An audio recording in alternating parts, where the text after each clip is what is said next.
Shri Sai Satcharita, The Wonderful Life and Teachings of Shri Sai Baba.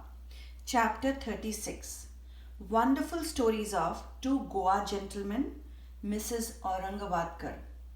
This chapter relates the wonderful stories of two gentlemen from Goa and Mrs. Aurangabadkar of Solapur. Two gentlemen. Once, two gentlemen came from Goa for taking darshan of Sai Baba and prostrated themselves before him. Though both came together, Baba asked only one of them to give rupees 15 as dakshina, which was paid willingly. The other man voluntarily offered rupees 35, which was rejected by Baba to the astonishment of all. Shama, who was present, asked Baba, "What is this? Both came together. One's dakshina you accept, the others, though voluntarily paid, you refuse. Why this discrimination?" Baba replied, "Shama, you know nothing. I take nothing from anybody. The masjid mai, the presiding deity of the masjid, calls for the debt. The donor pays it and becomes free. Have I any home, property, or family to look after? I require nothing. I am ever free. Debt, enmity, and murder have to be atoned for, as there is no escape from them."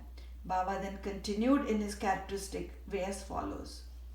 At first, he was poor and took a vow to his God that he would pay his first month's salary if he got a job. He got one for rupees 15 per month. Then he steadily got promotions. From 15 rupees, he got rupees 30, 60, 100, 200, and ultimately rupees 700 per month. But in his prosperity, he forgot completely the vow he took. The force of his karma has driven him here, and I asked that amount, rupees 15, from his dakshina.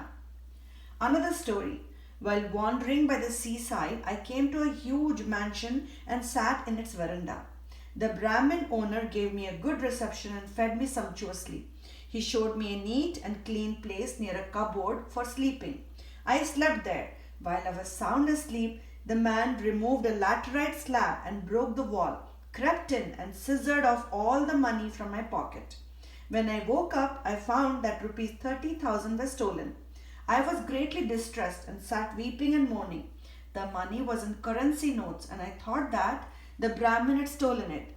I lost all interest in food and drink and sat for a fortnight in the veranda, bemoaning my loss. After the fortnight was over, a passing fakir saw me crying and made inquiries regarding the cause of my sorrow. I told him everything, he said. He said, "If you act according to my bidding, you will recover your money. Go to a fakir. I shall give his whereabouts. Surrender yourself to him. He will get your money back. In the meanwhile, give up your favorite food till you recover your money." I followed the fakir's advice and got my money. Then I went to the seashore where a steamer was standing, but I could not get into it as it was overcrowded. There, a good-natured peon interceded for me, and I got in luckily. That brought me to another shore, from where I caught a train and came to the Masjid Mai. The story finished, and Baba asked Shama to take the guests and arrange for their feeding. Then Shama took them home and fed them. At dinner, Shama said to the guests that Baba's story was rather mysterious, as he had never gone to the seaside, never had any money, rupees 30,000, never travelled, never lost any money, and never recovered it, and inquired from them whether they understood it and caught its significance. The guests were deeply moved and were shedding tears. In a choked voice, they said that Baba was omniscient, infinite, the Supreme One, Parabrahma, without a second. The story he gave out is exactly our story. What he spoke has already taken place in our case. How he knew this is a wonder of wonders. We shall give all the details after the meals. Then after the meals, while they were chewing betel leaves, the guests began to tell their stories. One of them said, "A hill station on the Ghats is my native place. I went to Goa to earn my living by securing a job. I took a vow to God Datta that if I got a job, I would offer him my first month's salary. By his grace, I got a job of rupees 15, and then I got promotions as described by Baba. I did forget all about my vow. Baba has just reminded me of it in this way and recovered rupees 15 from me. It is not dakshina as one may think it to be, but repayment of an old debt and fulfillment of long forgotten vow." Moral: In fact, Baba never begged for any money nor allowed his bhaktas to beg. He regarded money as a danger or bar to spiritual progress and did not allow his bhaktas to fall into its clutches. Bhagat Malspati is an instance on this point. He was very poor and could hardly make both ends meet. Baba never allowed him to make any money nor gave him anything from the Dakshina collection. Once a kind and liberal merchant named Hansraj gave a large amount of money to Malspati in Baba's presence, but Baba did not permit him to accept it. Then the second guest began his tale. My Brahmin cook was serving me faithfully for 35 years. Unfortunately, he fell into bad ways. His mind changed and he robbed me of my treasure. By removing a laterite slab from my wall and where my cupboard is fixed, he came in while we were all asleep and carried away all my accumulated wealth, rupees 30,000 in currency notes. I know not how Baba mentioned the exact amount.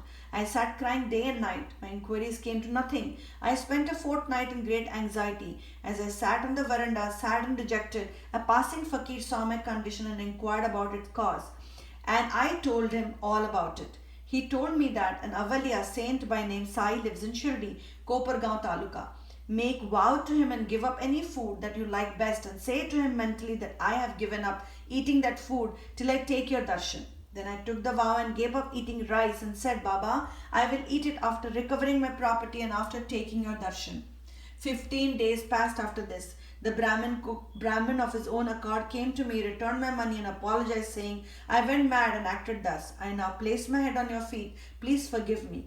Thus everything ended well. The fakir that met me and helped me was not seen again. An intense desire to see Sai Baba, whom the fakir pointed out to me, arose in my mind. I thought that the fakir who came all the way to my house was no other than Sai Baba. Would he who saw me and helped me to get my lost money ever covet rupees 35? On the contrary, without expecting anything from us, he always leads us on the path of spiritual progress. I was overjoyed when I recovered my stolen property and being ignorant I forgot all about my vow. Then when I was at Kolaba one night, I saw Sai Baba in my dream. This reminded me of my promised visit to Shirdi. I went to Goa and from there wanted to start for Shirdi by taking a steamer to Mumbai en route. But when I came to the harbour, I found that the steamer was crowded and there was no place. The captain did not allow me, but on intercession of a peon who was a stranger to me, I was allowed to get into the steamer which brought me to Mumbai. From there I came by train. Surely I think that Baba is all-pervading and all-knowing. What are we and where is our home? How fortunate we are that Baba got our money back and drew us here to himself. Shirdi folks must be infinitely superior and more fortunate than we, for Baba has played, laughed, talked and lived with you for so many years. I think that your store of good merits must be infinite. Sai is our Datta, Lord Dattatreya. He gave me a seat in the steamer and brought me here, and thus gave proof of his omniscience and omnipotence. Mrs. Aurangabadkar. A lady from Sholapur, the wife of Shakharam Aurangabadkar, had no issue during the long period of 27 years. She had made a number of vows to gods and goddesses for an issue but was not successful. She then became almost hopeless. To make a last attempt in this matter, she came to Shirdi with her stepson Vishwanath and stayed there for 2 months, serving Baba. Whenever she went to the masjid, she found Baba surrounded by devotees. She wanted to see Baba alone, fall at his feet and open her heart and pray for an issue, but she did not get any suitable opportunity. Ultimately, she requested Shama to intercede with Baba for her when he was alone. Shama said to her that Baba's darbar was open. Still he would try for her and that the Lord might bless her. He asked her to sit ready with the coconut and joss sticks in the open courtyard at the time of Baba's meals, and that when he beckoned to her, she should come up. One day after dinner, when Shama was wiping Baba's wet hands with a towel, the latter pinched Shama's cheek. Shama, feigning anger, said, Deva, is it proper for you to pinch me like this? We don't want such a mischievous God who pinches us thus. Are we your dependents? Is this the fruit of our intimacy? Baba replied, O Shama, during the 72 generations that you were with me, I never pinched you till now, and now you resent my touching you? Shama replied, I want a God who will always love us and give us new dishes to eat. We do not want any reward from you or heaven, etc. Let our faith unto your feet be ever awake. Baba, yes, I have indeed come for that. I have been feeding and nursing you, and have got love and affection for you. Then Baba went up and took his seat. Shama beckoned to the lady. She came up, bowed down, and presented the coconut and joss-sticks. Baba shook the coconut, which was dry. The kernel within rolled and made a noise. Baba said, Shama, this is rolling. See what it says? Shama, the woman prays that a child should similarly roll in her womb. So please give her the coconut with your blessings. Baba, will the coconut give her any issue? How foolish people are to fancy such things.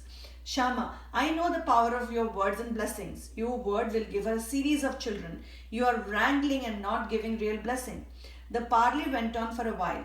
Baba repeatedly ordered to break the coconut, and Shama pleaded for the gift of the entire fruit to the lady.